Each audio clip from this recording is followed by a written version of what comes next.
Gracias a Dios por la plena libertad que tenemos de abrir su palabra, de poder alimentar nuestro espíritu, de poder fortalecer nuestra vida basadas en las promesas de Dios. Una vez más estamos aquí listos para iniciar Biblia Fácil y para hablar acerca del libro de Apocalipsis. Y un grande abrazo para ti que nos acompañas semana a semana en este estudio donde Apocalipsis es revelado de una manera clara y esperanzadora para todos los seres humanos. Bienvenidos a este estudio semanal. Un grande abrazo para ti. Yo estoy con Biblia en mano. Sé que tú también lo estás. Si no, ahora toma tu Biblia y juntos vamos a analizar dos capítulos impresionantes. El título de hoy es El Cordero y los 7 sellos.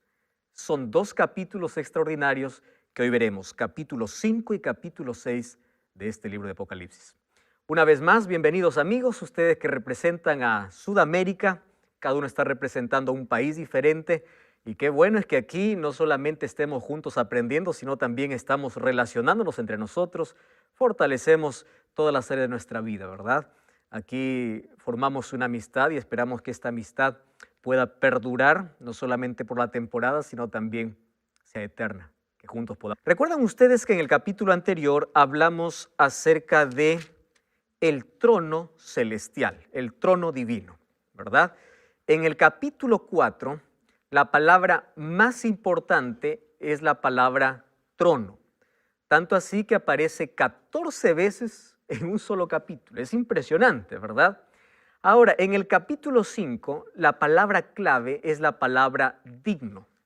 Vamos a relacionar esas dos palabras porque nos van a servir de mucho para que podamos llegar a una comprensión, ya que el capítulo 4 y 5 en sí habla de un momento específico en el cielo. ¿De qué momento? Cuando Cristo, después de su ascensión al cielo, se siente en el trono al lado del Padre. Y ese es importante para los cristianos. ¿Por qué? Porque según Hebreos, cuando Cristo ascendió al cielo, aperturó o inauguró allí el santuario celestial.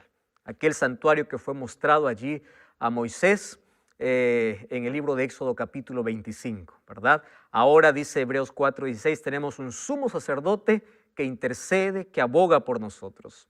Ahora, el capítulo 3 y 4 entonces habla de ese momento especial donde todos los seres están reunidos para poder celebrar y para poder adorar. ¿Y adoran a quién? Adoran a Dios Padre, aquel que está sentado en el trono. Y ahora vamos a ver cómo el Padre le cede, vamos a decir de manera simbólica, ¿verdad? Porque el Hijo también es Dios. Esa autoridad, ¿a quién? A Cristo.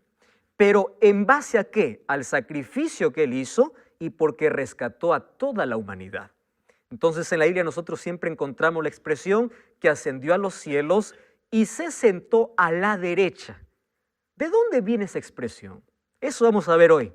Entonces, la palabra clave en este capítulo es digno. En el capítulo 4 es trono. En el capítulo 5 es digno. Allí en el trono dice que hay seres especiales, ¿verdad? Encontramos 4 seres vivientes. ¿Recuerdan? Que tenía uno cara de águila, cara de hombre, cara de león y cara de buey. Representaba, nosotros mencionábamos, a una orden de ángeles que pueden allí organizar a las huestes celestiales porque ellos adoran y dicen santo, santo, santo, santo. Pero también representaba allí a las 4 tribus del Antiguo Testamento, es decir, el pueblo de Dios en el Antiguo Testamento, o también el ministerio de Cristo, como rey, como siervo, como hijo de hombre y como Dios, así como lo mencionaba allí los 4 evangelios, ¿verdad? Ahora, aquí mi amigo Pablo hizo una pregunta interesante cuando hablamos acerca de otro grupo especial allá en el cielo, que son los 24 ancianos. La palabra anciano es símbolo de autoridad, de majestad, de dignidad. Creo que es la palabra más adecuada, dignidad. ¿Quién es un ser digno? Eso veremos hoy. Entonces, aquí Pablo hizo una pregunta y Pablo, perdona, en el programa anterior quería cerrar una idea, prometí contestar luego y el tiempo se nos fue. Y allí estaba mencionando un texto que Jesús mismo decía que nadie más ha subido al Padre. ¿Y por qué salió esa pregunta? Porque nosotros dijimos que Esos 24 ancianos representan al pueblo de Dios redimido. Serían las primicias que están en el cielo. Según Mateo capítulo 24, cuando Jesús resucitó, también resucitaron otros y dice que fueron a la ciudad santa.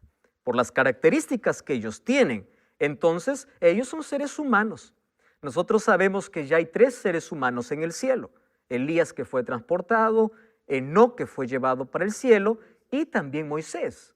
¿De dónde sabemos que Moisés se fue al cielo? En el libro de Judas, capítulo, no tiene un solo capítulo, tiene el versículo 9, dice, el arcángel Miguel, luego vamos a ver de quién se trata, luchaba, dice, por el cuerpo de Moisés. Significa que después que Moisés murió, fue resucitado y llevado para el cielo. Entonces, ¿cómo poder comprender el texto que aquí Pablo hizo? Está en el libro de Juan, capítulo 3. Vamos a abrir ese texto para poder ahora dar una respuesta. Juan, capítulo 3, el versículo 13. Parece que eso estaba refiriendo Pablo, ¿verdad? Cuando dice, nadie subió al cielo, sino el que descendió del cielo, el Hijo del Hombre que está en el cielo. Bueno, vamos a analizar un poco el contexto. ¿En qué contexto está hablando? Jesús está hablando con Nicodemo. Nicodemo es un líder del pueblo de Israel y él se va de noche para hacer una entrevista a Jesús. Jesús se va al punto y le dice, tú necesitas nacer de nuevo. Directo, se va al punto, ve la necesidad.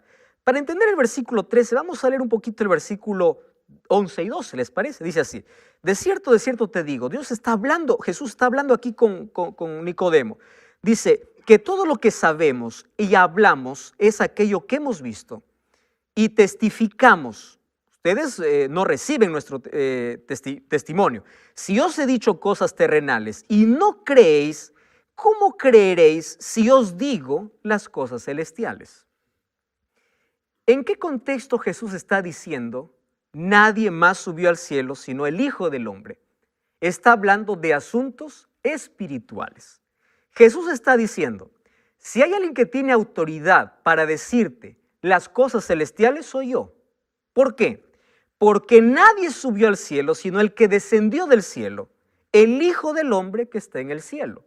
¿A quién está haciendo referencia? Es a él mismo, ¿verdad? Entonces aquí habla con Nicodemo y le dice, mira Nicodemo, yo te estoy diciendo con autoridad, de cierto te digo. Correcto. Pero mira, tú tienes que creer que yo tengo autoridad para hablar de este asunto espiritual.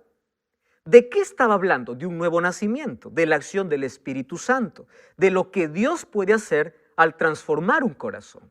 Entonces, de cierto te digo que estas cosas son verdaderas porque yo puedo mencionarte con claridad, porque yo vengo del cielo, yo sé este asunto espiritual, tengo la autoridad. Aquí está hablando en sí de la autoridad que tiene Cristo para hablar de asuntos celestiales porque Él descendió de allá y Él conoce al Padre. Él vino a revelar el carácter del Padre. En ese sentido. Ahora, cuando hablamos de 24 ancianos, que es parte de la humanidad que está en el cielo, la representación de la humanidad, estamos hablando de seres humanos que fueron al cielo, redimidos no por mérito, sino por la gracia de Cristo. Nadie se salva por otra cosa, ¿verdad? Sino por la gracia de Jesús. Ahora vamos al siguiente capítulo, capítulo 5, versículo 1. Vamos a Apocalipsis, capítulo 5, versículo 1. Y allí yo quiero que allí me acompañe, ahí está Pablo, me parece, estás allí con el texto. ¿Puedes leer allí? Apocalipsis 5:1. Allí va a tomar el micrófono y allí dice así. Y vi en la mano derecha del que estaba sentado en el trono un libro escrito, por dentro y por fuera, sellado con 7 sellos. Gracias, Pablo. Miren, es interesante, vi en la mano derecha del que estaba sentado. Ese que estaba sentado en el trono, ¿quién era? Dios, el Padre. Ahora dice, un libro escrito por dentro y por fuera, sellado con 7 sellos. Hoy nosotros tenemos la idea, todos conocemos que es un sello, ¿verdad? Sirve para poder asignar un documento, para dar autoridad, revela la autoridad del documento. Sin embargo, un sello en el tiempo apostólico servía para asegurar o para poder sellar un documento, como ahora también tiene el mismo significado. Solo que antes, romper un sello significaba tener autoridad, tener poder. Y este documento no tenía un sello. ¿Cuántos sellos tenía? 7 sellos. Es decir, que estaba muy protegido. Las cosas que están allí son muy secretas, son muy ocultas. ¿Por qué dice que está a la mano derecha? Es interesante que aquí está tomando alguna imagen de lo que ocurría en el pueblo de Israel. El Padre está allí esperando un candidato digno que tome. Esa palabra digno significa que tenga capacidad de tomar ese rollo, y aquel que tome ese rollo tendrá el derecho a reinar. Eso lo vamos a ver luego en el contexto. Después de la ascensión, cuando Cristo se fue al cielo, fue exaltado en el trono celestial, Romanos 8:34, Efesios 1:20, Hebreos 10:12 dice que ¿dónde se sentó? A la derecha del Padre, ¿correcto? Allá a la mano derecha. De este modo, Él tiene toda autoridad, poder y dominio universal. Es decir, el capítulo 5 está hablando del momento de esa ceremonia de entronización de Cristo allí en el reino de los cielos. Y miren, vamos a colocar esto en el contexto israelita. Cuando un rey era asignado o iba a sentarse en el trono en el pueblo de Israel, el rey, antes de poder recibir la corona real o junto a la corona real, recibía un rollo, ¿correcto? Y ese rollo se llamaba el rollo del pacto o de testimonio o el rollo de la ley. Es decir, un rey gobernaba cuando tres cosas acontecían. Número 1, recibía la corona. Número 2, recibía el rollo. Y número 3, se sentaba en el trono. Cuando el rey recibía la corona, recibía el rollo y se sentaba, allí el pueblo celebraba, porque recién desde ese momento él tiene autoridad. El rollo y la corona y el hecho de sentarse le daba autoridad. Ahora, ¿qué es impresionante? Cómo esta imagen se usa para poder decir cómo es que Cristo llegó a compartir esa autoridad con el Padre. ¿En qué sentido? Entonces, el rollo del pacto era un símbolo de instalación en el trono. Cuando el rey tomaba el rollo, recién estaba listo para gobernar. ¿Y qué rollo era? En sí, el rollo que tomaba el rey era el libro de Deuteronomio, era el libro de la ley. Eso le daba capacidad para gobernar con equilibrio y para gobernar en el nombre de Dios, ¿correcto? Ahora, estaba sellado con 7 sellos. Recuerden que 7 significa plenitud, significa integridad, significa perfección. El contenido es secreto, tiene plenitud y totalidad divina. Entonces, resumimos aquí. Aquí está el Padre, en su mano derecha tiene un rollo. Ese rollo significa, necesito uno que sea digno, ¿correcto? Quien es digno, ¿qué cosa va a recibir? La corona y este rollo. Porque basado en lo que ocurría en el Antiguo Testamento, también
ocurrió en el cielo. Recibir la corona, el rollo y sentarse en el trono significaba el derecho a gobernar. Vamos a seguir leyendo. Miren, vamos al capítulo 5, versículo 2. ¿Podemos leer? ¿Puedes leer, por favor, Karina? 5:2. ¿Qué cosa dice? Presten atención aquí el texto. Y vi a un ángel fuerte que pregonaba a gran voz: ¿quién es digno de abrir el libro y desatar sus sellos? ¡Wow! ¡Qué impresionante! ¿Qué cosa estaba esperando? Que venga alguien. Solo que ese alguien tenía una sola característica. ¿Qué cosa era? Digno. Digno. Esa palabra es tan interesante, digno. Digno era la calificación distintiva que hacía que un candidato fuera adecuado para un cargo honroso. Digno estaba basado en los logros y hazañas con éxito en la guerra. Es decir, digno era la capacidad principal de un rey. ¿Quién es digno? Ahí un ángel dice, ¿quién es digno? Pregunta, ¿quién es digno? Nancy, ¿puedes leer por favor el versículo 3? Toma el micrófono allí. 5:3. ¿Qué cosa dice?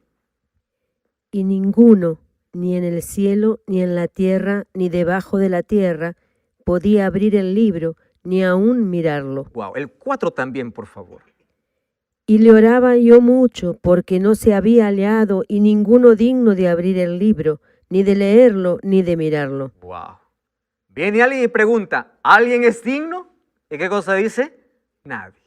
Ni en el cielo ni en la tierra. Todos empezaron a mirar, ¿quién es digno? Ahora, no solamente era para tomar el libro, ni siquiera podían mirarlo. Qué interesante. Ahora fíjense, versículo 3 y versículo 4 dice lloraba. ¿Por qué era tan interesante desatar ese libro? Porque allí estaba el contenido de ¿qué? De la historia de la humanidad. Lo que tenía ese rollo significa la historia de este mundo, de este planeta, el desenlace histórico. Era necesario que ese libro o ese rollo pueda ser abierto para que pueda ser revelada la historia de la humanidad, pero nadie era digno. Versículo 4 o el versículo 5, a ver, Gabriel, ¿puedes leer el versículo 5, por favor? Toma el micrófono aquí. Versículo 5. 5:5. Y uno de los ancianos me dijo, no llores, he aquí que el león de la tribu de Judá, la raíz de David, ha vencido para abrir el libro y desatar sus 7 sellos. ¡Wow! ¡Qué interesante! Entonces Juan estaba llorando, le dice, no llores, hay uno que sí es digno. Y aquí aparece un título para Cristo. ¿Qué título aparece? León. El león de la tribu de Judá, la raíz de David, ha vencido para abrir el libro y desatar sus sellos. Vamos al versículo 6, mire, vamos a leer juntos. Dice así, miré y ve que en medio del trono y de los 4 seres vivientes y en medio de los ancianos estaba de pie un cordero. A ver, vamos un momento acá. Yo escuché primero, dice, ¿qué cosa escuchó? El león va a abrir. Entonces, cuando yo volteé, dice Juan, no miré un león. ¿Qué cosa vi? Un cordero. ¿A quién está representando el león y el cordero? A Cristo, pero en diferentes momentos.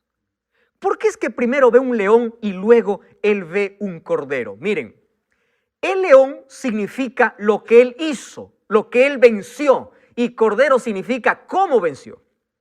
Como un cordero fue llevado al matadero. La manera como él se humilló para salvar a la humanidad. Es decir, el hecho de la realización, la acción de cómo él llegó a ser león, primero fue un cordero. Como cordero venció, o como cordero fue sacrificado, y como león venció. Ahora, es impresionante aquí que ese ser digno es de recibir no solamente el rollo, sino también es digno de ¿qué? De recibir la honra, la gloria y el poder. Mira el versículo 9. Y cantaba un cántico nuevo diciendo, digno eres de tomar el libro, de abrir sus sellos, porque fuiste inmolado, con tu sangre nos has redimido, de toda linaje nos has hecho un reino de sacerdotes y reinaremos sobre la tierra. Versículo 12, ¿qué cosa dice? El cordero que fue inmolado es digno de tomar el poder, la riqueza, la sabiduría y la fortaleza. No solo es digno de tomar el rollo, sino es digno de poder, de fortaleza, de riqueza. La palabra cordero aparece 28 veces, y les dije allí en el libro de Apocalipsis, ¿verdad? Solo que el cordero aparece en diferentes momentos. Ahora fíjense, aparece el cordero como pastor. Impresionante, un cordero como pastor, el cordero como novio, el cordero como luz, el cordero como redentor, el cordero como Dios, como rey y como juez. ¿Ese cordero quién es? Es Cristo. Él es el ser digno. Él es el cordero de Dios. Cuando Juan vio a Jesús allí acercarse al río Jordán para ser bautizado, ¿qué cosa dijo? Este es el Cordero de Dios que quita el pecado del mundo. Este es el Cordero de Dios. Ahora, en el capítulo 4, recuerdan que el Cordero era adorado por ser el Creador. En el capítulo 5 es adorado por ser el Redentor. Ahora entonces, dice, además, miren, versículo 6 dice, estaba de pie un cordero, ¿qué cosa tenía? 7 cuernos y 7 ojos, los cuales son los 7 espíritus de Dios enviados por toda la tierra. Él vino y tomó el libro. Algunos se han confundido, ¿qué significa 7 cuernos? La palabra cuerno en Apocalipsis significa poder, ¿correcto? ¿Qué significa 7? Plenitud. Cuando está hablando entonces de 7 cuernos, está hablando del poder divino. Y cuando habla de 7 ojos, de la capacidad que tiene para juzgar y para reinar. Haciendo más sencillo este asunto, 7 cuernos significa su omnipotencia, la plenitud de su poder.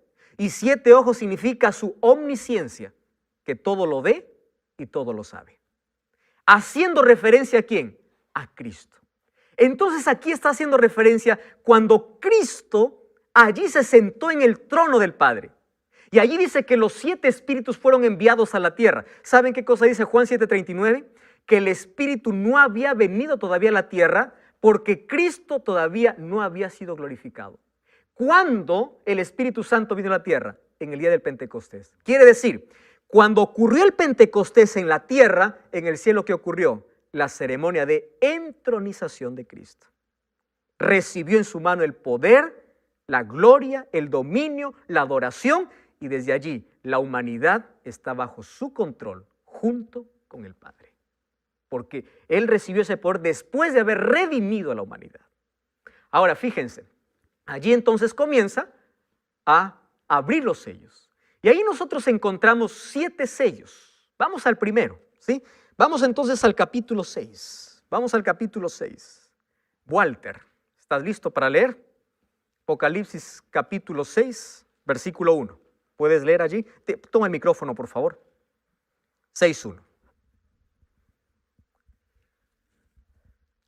Vi cuando el Cordero abrió uno de los sellos y oí a uno de los 4 seres vivientes decir con voz de trueno, ven y mira. Versículo 2 también puede leer, por favor.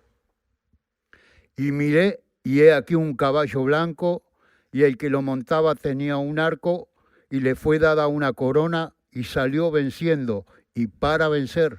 Ustedes saben que aquí está tomando una figura que Juan conocía perfectamente. Cuando el emperador o el gobernador romano venía, o el general romano venía venciendo, ¿saben cómo venía? En símbolo de victoria, montado en un caballo blanco.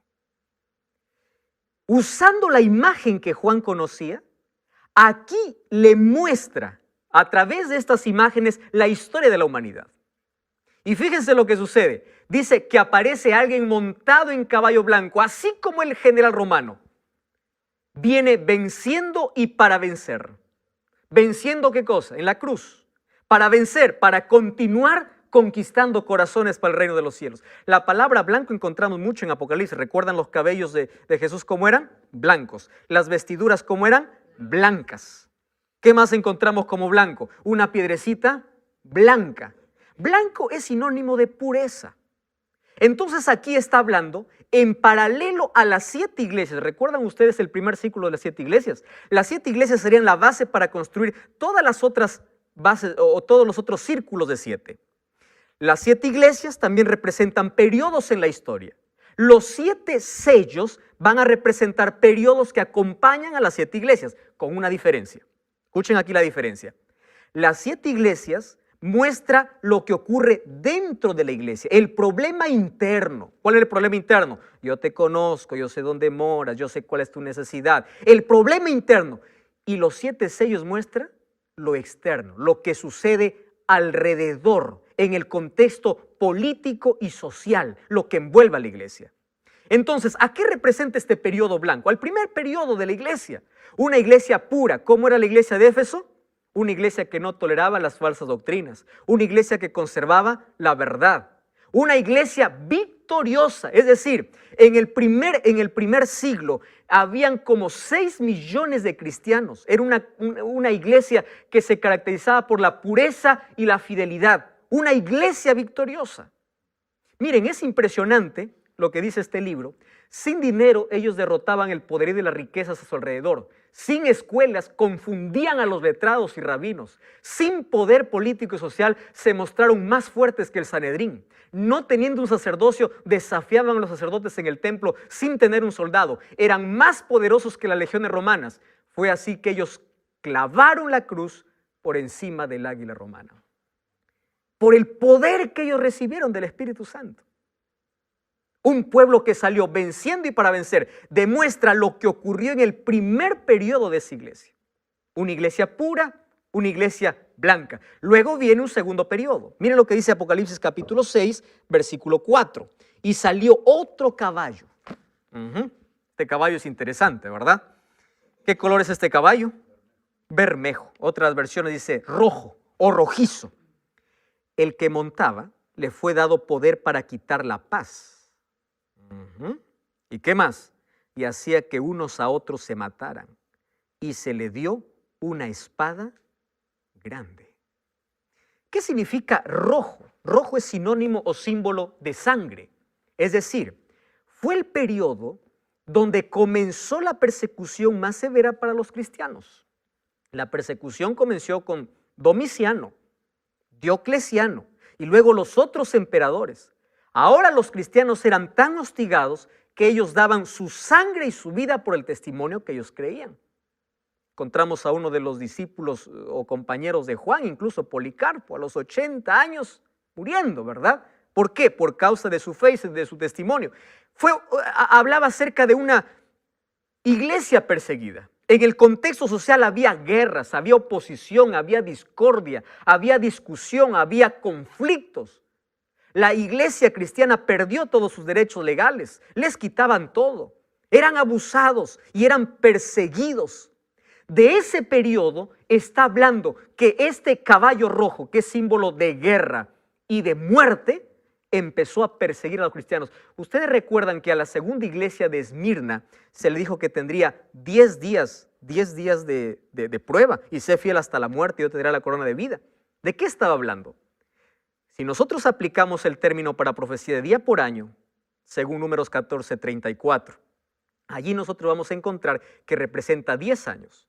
Y si vamos a revisar la historia, 10 años de persecución tuvieron los cristianos del primer siglo, contando desde el año 303 hasta el año 313. ¿Qué cosa ocurrió el año 313? Eso lo veremos después de esta breve pausa. No cambies el canal, estamos de regreso. Esto es Biblia Fácil. Y quiero compartir contigo un lindo regalo que es la guía de estudio del libro de Apocalipsis. 18 lecciones que puedes obtener, que pueden llegar a tu hogar totalmente gratis. Y probablemente te preguntas, ¿por dónde? Vimos cómo el primer sello, el primer sello que se abre, se trata de un caballo color blanco que representaba la pureza del evangelio. Cómo la iglesia empezó a vivir en el primer siglo de una manera tan transparente y leal a la palabra de Dios. Sin embargo, una iglesia pura también es una iglesia perseguida porque tiene oposición de parte del enemigo. Tanto así que por querer desaparecer la verdad empezó a perseguir cristianos. Y aquí encontramos entonces este segundo jinete o este segundo caballo. El versículo 4 del capítulo 6 dice, este caballo era color rojo. Nosotros dijimos que representaba ese momento donde los emperadores empezaron a perseguir a los cristianos y allí la sangre de los cristianos era derramada. Sin embargo, el diablo tenía una estrategia, ¿verdad? ¿Cuál era su estrategia? Matar a todos los cristianos y desaparecer la verdad. Solo que él se equivocó, porque mientras más cristianos mataba, más cristianos se levantaba. Se dice que la sangre de ellos era como semilla. Entonces él dijo, si yo sigo matando cristianos, estoy perdiendo. Más mato cristianos, más cristianos se levantan. Él cambió de estrategia. Dijo, la mejor manera de poder arruinar al cristiano, contaminar la verdad, no es matando cristianos, sino es mezclando la verdad con mentira. Y eso es lo que vemos en el próximo caballo, un caballo de oscuridad. Es Es decir, primero era tan puro, luego fue perseguido. Al ver que el diablo no conseguía desaparecer la verdad, ahora empieza a infiltrar o a traer tradiciones paganas de afuera para adentro, en lugar de que la iglesia influya para transformar el mundo. Ahora las tradiciones paganas se infiltraron dentro de la iglesia. Ahora, ¿cómo comenzó eso? Yo ya les estuve mencionando lo que registra la historia, ¿verdad? En el año 313 aparece el primer emperador que se convierte al cristianismo. El emperador tenía una religión en sí. Él era mitraísta. En los próximos capítulos vamos a ver de dónde viene esa religión. El emperador mitraísta era un adorador del sol. Solo que él, cuando se convierte al cristianismo, no lo hace con sinceridad. Supuestamente él tuvo un sueño, pero en sí fue una estrategia para poder congraciarse con los cristianos. Y las persecuciones pararon justo en el año 313, porque allí se firma un edicto que es el Edicto de Milán. Este Edicto de Milán es firmado por Constantino. Allí los cristianos dejan de ser perseguidos. Y cuando dejan de ser perseguidos, ahora se invierte el asunto. En lugar de perseguir a los cristianos tomaron el poder. Y aquí hubo una alianza y una unión entre religión y política, ¿verdad? Religión y Estado. Estado, religión. Ahora esto fue un peligro. No solo un peligro, fue la destrucción del cristianismo. Entonces allí nosotros vemos el tercer caballo. Vamos al versículo 5, capítulo 6, versículo 5. Dice, cuando se abrió el tercer sello, oí el tercer viviente que decía, ven y ve. Miré un caballo negro, el que lo montaba tenía una balanza en la mano. Y oí una voz que decía, 2 libras de trigo por un denario, 6 libras de cebada por un denario, pero no dañes el aceite ni el vino. Vamos a comprender este asunto. Un denario era el sueldo o era el jornal de un trabajador que ganaba en un día. Con un denario se podía sostener medianamente a una familia de 2 o 3 personas, no más. Es decir, una persona tenía que trabajar un día entero para un denario. Ahora, fíjense en la expresión. 2 libras de trigo por un denario y 6 libras de cebada por un denario. El trigo se puso tan caro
que solo 2 libras costaba el trabajo de un día. Ahora, el trigo se dice que era la comida de los nobles y la cebada la comida de los pobres. ¿Qué significa esto? Que cuando aparece este sello, ¿qué cosa sucede? La verdadera palabra de Dios escasea y se vuelve tan cara. Cara en el sentido de ¿qué? Que la palabra de Dios es escondida y no todos tienen acceso a la palabra de Dios. La palabra de Dios es oculta y aquellos que tienen el trigo tienen que pagar muy caro. Pagan sufrimiento, tienen que pagar persecución. En cambio, la cebada está en abundancia. La cebada es parecido al trigo, pero no es trigo. ¿Qué cosa sería la cebada? Las tradiciones que empiezan a meterse en la iglesia. Entonces, en lugar de trigo, ¿qué comía la gente? Tradiciones, cebada. La gente empezó a escuchar solo lo que el líder dice, sin importar lo que la Biblia decía, porque el trigo fue oculto. Ahora, la orden es, no dañes al aceite. ¿A qué representa el aceite y el vino? Al Espíritu Santo. porque el Espíritu Santo aún está actuando. Ahora, cuando dice que está allí con una balanza, significa que los hijos de Dios están siendo pesados de acuerdo a su fidelidad a la Biblia o fidelidad a ¿quién? A Roma imperial, al emperador. Ahora, ¿qué cosa sucedió en este tercer sello? En este tercer sello la fe se corrompió. Empieza el gobierno del obispo romano. Empieza a haber un hambre y una miseria espiritual. Y las dogmas y tradiciones empiezan a sustituir la verdad. La iglesia pura del primer siglo, después de ser perseguida, ahora ¿qué cosa acontece? Empieza a ser oscurecida. ¿Por qué? Por las tradiciones que se colocan por encima de la palabra de Dios. Históricamente está comprobado que después que la iglesia fue perseguida y se alió al Estado, empezó a corromper la verdad. ¿Qué verdad? Por ejemplo, miren, en el año 313 aparece el Edicto de Milán dando fin a las persecuciones a los cristianos. Pero miren lo que sucede. El 7 de marzo del año 321, el emperador Constantino da un decreto para adorar el día domingo.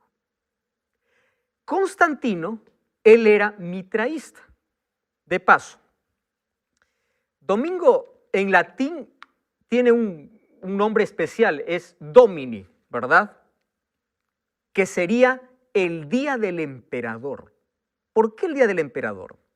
Porque el emperador acostumbraba a adorar al sol. Los mitraístas adoraban al sol desde ya hace muchos siglos anteriores. Entonces, el 7 de marzo del año 321, esto está en los registros históricos, ¿verdad? Constantino, el emperador que se convirtió falsamente al cristianismo, empieza a introducir un día de adoración que no es bíblico, porque el trigo está escondido y ¿qué cosa sale a relucir? La cebada. Ahora, eso sucedió en el año 321. En el año 364, algunos años después, en el Concilio de la Odisea, la guarda del domingo no solamente se convierte en no solamente es una ley civil, sino se convierte en una ley eclesiástica.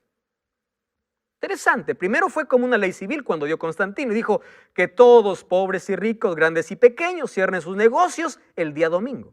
Luego esa ley civil se convirtió en una ley eclesiástica que afectó esto al mundo cristiano.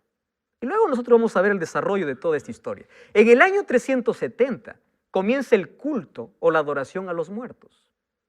Ustedes se dan cuenta, ninguna de estas cosas tiene base bíblica, pero estamos viviendo en este periodo de oscuridad. En el año 400 comienza la oración por los santos o la oración por los muertos. En el año 530 aparece el dogma del purgatorio. Es decir, durante todo este periodo de oscuridad, tradiciones se infiltraron y empezaron a corromper la pureza. Aquello que en el momento fue blanco y puro y tenía una base bíblica, ahora empieza a tener, ¿qué cosa? Dogmas y tradiciones que vienen del paganismo a infiltrarse dentro del cristianismo. Y yo solamente por señalar algunas, porque hay muchas otras más allí. Ahora aparece el cuarto sello. Fíjense el versículo 8 del capítulo 6. Dice, miré y vi un caballo blanco o un caballo amarillo, un caballo amarillento, un caballo pálido. El que lo montaba tenía por nombre muerte. ¿Cuál es la consecuencia del hambre? Palidez, ¿verdad? Anemia. Y por causa de la anemia, ¿qué cosa hay? Muerte. Dice así, y el que lo montaba tenía por nombre muerte, y el Hades le seguía. ¿Qué cosa es Hades? Sepulcro, sepultura. Y le fue dada potestad sobre la cuarta parte de la tierra para matar con espada, con hambre, con mortandad y con las fieras de la tierra. Wow. La escasez se tornó ¿en qué? En una hambruna completa. Y por causa del hambre, la gente empezó a morir. No está hablando aquí de una muerte física, está hablando de una muerte espiritual. Ya no tienen el alimento verdadero. Ahora, termino esto y voy a la pregunta que tiene Pablo. Miren, cuando la degradación de la fe empieza a corromper la iglesia, totalmente se degrada la fe, comienzan ahora las persecuciones de una manera curiosa. Antes, ¿quiénes perseguían? Los emperadores a los cristianos. Ahora, los cristianos empiezan a perseguir a otros cristianos. ¿A qué tipo de cristianos? Aquellos que no obedecían al emperador empiezan a ser perseguidos. Ustedes recuerdan allí en todo el libro de historia que nosotros hemos leído, la Edad Oscura o la Edad Media, que proféticamente, la Biblia ya lo mencionaba siglos, años atrás, diciendo que serían 1260 años, los 12 siglos que hoy en los libros de historia están registrados, ya estaba profetizado en la Biblia. Época de oscuridad completa. 1260 años el pueblo de Dios fue perseguido. Es decir, aquellos que estaban en el trono se consideraban pueblo de Dios. ¿Pero con qué? Con una corrupción de fe. Y aquellos que no obedecían empezaban a perseguir a aquellos que querían ser fieles y leales a la palabra de Dios. Entonces el cuarto sello, la palidez es consecuencia del hambre y esto trae una muerte espiritual. Miren, en el año 998, continúa aquí con la muerte espiritual. Miren las tradiciones que ingresan. Se instituye el Día de los Muertos. 1184, se instituye la Santa Inquisición. Las páginas de la historia están manchadas de sangre de cristianos que no obedecieron la voz del obispo o del papa. En el año de 1190 se empieza a vender indulgencias, el perdón empieza a ser vendido. 1216 se instituye la confesión auricular. Yo tengo que confesarme ante el sacerdote para recibir el perdón.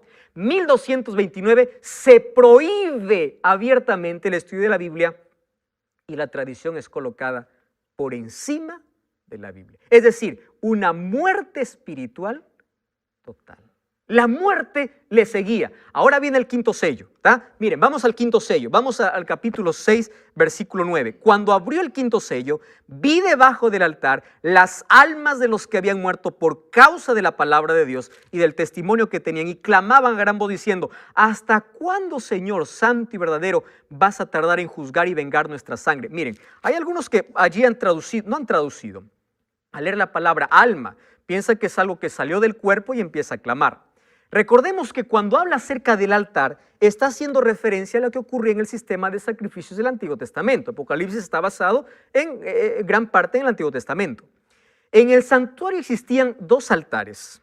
Era el altar de sacrificio, que estaba en el atrio, y el altar de incienso, que estaba en el lugar santo. No en el lugar santísimo, en el lugar santo. En el atrio, cuando el pecador venía o cuando se ofrecía la ofrenda de sacrificio, ¿dónde se colocaba la sangre? Al pie del altar. Luego el sacerdote tomaba un poco de sangre, ingresaba al lugar santo, mojaba los cuernos del incensario y luego asperjaba con la sangre la cortina que dividía el lugar santo del lugar santísimo. Ahora, cuando dice que las almas están debajo del altar, es una manera simbólica de decir: todos aquellos que murieron por causa de su fe, ahora claman y dicen: ¿hasta cuándo va a seguir esto? Ahora, ese clamor es simbólico. Es el mismo clamor de Génesis 4:10. Ustedes recuerdan cuando Caín mató a Abel. Cuando dice Caín estaba huyendo, entonces Dios le pregunta a Caín, le dice: ¿dónde está tu hermano? ¿Qué sé yo? Le dice. Y allí Dios le dice: la sangre de tu hermano, ¿qué cosa dice? Clama. ¿Es que Abel estaba clamando? No. Era la manera simbólica de decir: yo estoy viendo todo y yo sé todo lo que has hecho. Ahora la sangre de los santos dice: Señor, ¿cuándo va a parar esto? ¿Hasta cuándo va a suceder esto? Y ellos no están pidiendo venganza, ellos están pidiendo justicia. Fíjense una cosa, ellos están diciendo: dame protección de mi adversario. Y ahí el siguiente versículo dice: entonces se le dieron vestiduras blancas, es decir, se le dio la dignidad de la justicia de Cristo. Aunque ellos han ganado la victoria en Cristo, deben descansar en su tumba un poco de tiempo hasta que Cristo venga y pueda darles la recompensa. Viene el sexto sello, vamos al versículo 12, 6, versículo 12, dice allí: miré cuando abrí el sexto sello y hubo un gran terremoto, el sol se puso negro como tela de luto, la luna entera se volvió como sangre, las estrellas del cielo cayeron sobre la tierra como la higuera deja caer sus higos cuando es sacudida por un fuerte viento. Correcto. ¿Es la apertura de cuál? Del sexto sello. Diferente ahora a los jinetes. Ahora está hablando de eventos del tiempo del fin. 4 jinetes está hablando de eventos históricos que ya ocurrieron. Y estos aquellos que ocurrirán en el tiempo del fin. En el primero es el clamor simbólico de aquellos que murieron. ¿Hasta cuándo? Le dice, tranquilo, espera, ya voy a hacer justicia. Ahora, en el sexto sello hay fenómenos naturales. ¿Recuerdan ustedes que estos fenómenos Jesús también lo mencionó? Mateo 24, 29 dice, inmediatamente después de la tribulación, ojo con esto, ¿de qué está hablando? Tribulación. De ese momento de persecución, dice, inmediatamente después, el sol se oscurecerá, la luna no dará su resplandor y las estrellas caerán del cielo. Miren, nosotros sabemos de que estas profecías descritas en Mateo 24 ya tuvieron un cumplimiento. Por ejemplo, el día oscuro en la historia se conoce como el 19 de mayo de 1780. Meteoritos cayeron del cielo, especialmente allá en Inglaterra, el 13 de noviembre de 1833. Y un gran terremoto que en la historia revolvió o atemorizó el mundo sucedió en Lisboa en el año de 1755. Esto marcaría el tiempo del fin. Dice, después de aquellos días ocurrirá esto. ¿Por qué? Porque una vez que llegue este sello, estaríamos viviendo en el tiempo del fin. ¿Por qué? Porque el séptimo sello sería la venida de Cristo. Vamos al capítulo 8, versículo 1. Cuando se abrió el séptimo sello, hubo silencio en el cielo. ¿Por cuánto dice? Por media hora. Y luego vi a los 7 ángeles que estaban de pie y se les dieron 7 trompetas. Vamos aquí a analizar este sello. Media hora de silencio en el cielo. Es interesante cuando nosotros vamos a la profecía y nosotros allí comparamos con lo que Jesús dijo. Cuando Cristo venga por segunda vez a la tierra, ¿cuántos quedarán en el cielo? Nadie. Todo el cielo se prepara para venir a la tierra. Dice Mateo 25, 31, cuando el Hijo del Hombre venga en gloria con todos sus ángeles, se sentará en su trono glorioso. ¿Con quiénes vendrá? Con todos. ¿Quién quedará? El cielo está preparado para venir a llevar a los redimidos. Y está listo. Hay silencio por media hora. Ahora, si nosotros nos basamos en Números 14, 34 y Ezequiel 4, 6, del principio día por año, sabemos que un día representa un año, ¿correcto? Entonces, 24 horas serían 12 meses. 12 horas, 6 meses. 6 horas, 3. 2 horas, 1. 1 hora, 2 semanas. Y media hora representaría a una semana. El viaje que los redimidos harán al cielo. O el silencio que ocurre en el cielo será porque Cristo viene con todos los ángeles a llevar a su pueblo. Entonces, lo que nosotros estamos esperando en el cumplimiento de la profecía no es otra cosa sino el séptimo sello. Cuando ese séptimo sello se abra, Cristo habrá venido. Ahora, nosotros vamos a ver en el siguiente capítulo que el sexto sello tiene una relación estrecha con ese momento cuando Cristo está regresando. Pero eso veremos en el próximo capítulo.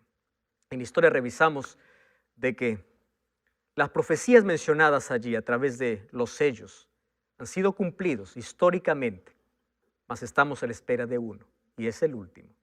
Hoy estamos viviendo ese tiempo del fin, y en ese tiempo del fin nosotros tenemos que tomar decisiones acertadas. La decisión que tú y yo debemos tomar es la que tomaron los apóstoles, aquella iglesia pura o aquellos fieles que se mantuvieron de parte de la verdad a través de todos los siglos. ¿Tú formas parte de ese remanente? Voy a invitar a Andrés que venga para cantar. Mientras él canta, empieza a revisar tus creencias, empieza a